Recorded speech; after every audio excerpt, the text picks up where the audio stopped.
Welcome to the January Cooked with Books. Today we will be teaching you how to make stone soup, like the book. There are many ways you can make stone soup.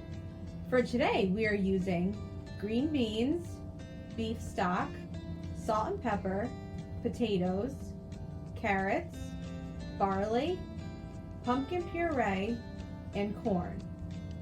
To start our stone soup, the first thing we need to do is prepare our vegetables. I'm going to cut the ends off the carrots and then peel them.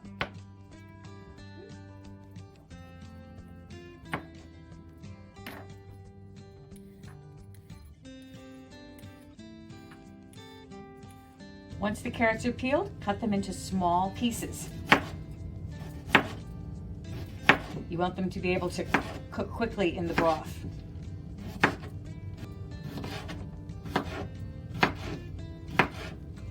Little rounds.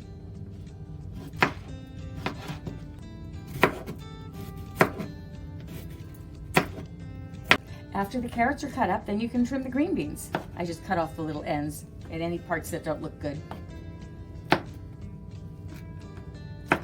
And you can cut those up into smaller pieces as well. And now we're cutting up potatoes, and they're nice and new and clean. I don't think they need to be peeled. So I'm just going to cut these into bite-sized pieces.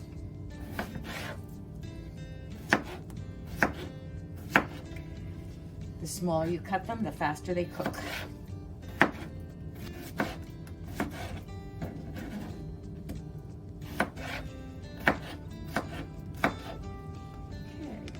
Our vegetables are all cut up, and we're going to throw in our beef broth. You could use chicken broth or vegetable broth or even just water. In the book, they use just water. But we're not putting meat in our soup, so I thought maybe beef broth would be good. Make it tasty. And don't forget your stone for our stone soup. I'm going to put that right in there. Do you think it'll make it taste any different? We're going to add our vegetables.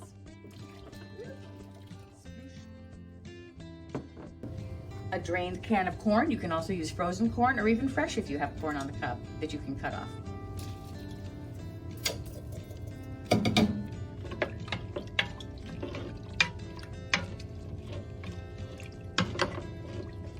Our soup is simmering. That means boiling gently.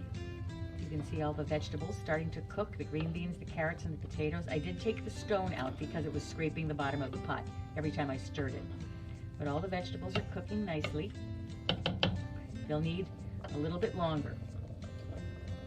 The vegetables are cooking in our soup, and I'm going to put in about a half cup of barley, which is a grain like rice, which will also get thick and thicken the soup a little bit, and some more salt and pepper to taste.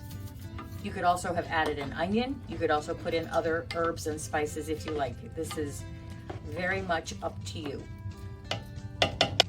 Our vegetables are cooked. The barley is getting cooked, and I'm just going to stir in a little bit of pureed 100% pumpkin. It's going to be a thickening agent, and it's also going to add a little extra flavor. And at this time of year, it's perfect.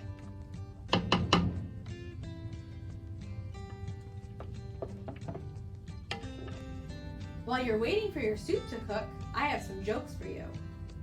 How can you tell if it's too cold to picnic outside? If you chip your tooth on your soup. And what does a duck eat for lunch? Soup and quackers!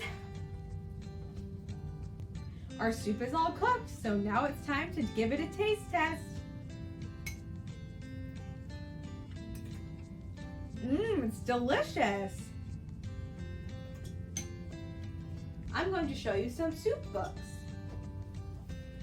First, we have 3 different versions of stone soup. The first one is by Marsha Brown. The second one is by John J. Muth. And the third one is by Heather Forrest. I also have Snowball Soup by Mercer Meyer, Bone Soup which is a Halloween version of Stone Soup by Alyssa Satin Cappuccilli. And Chicken Soup by Jean Von Leeuwen.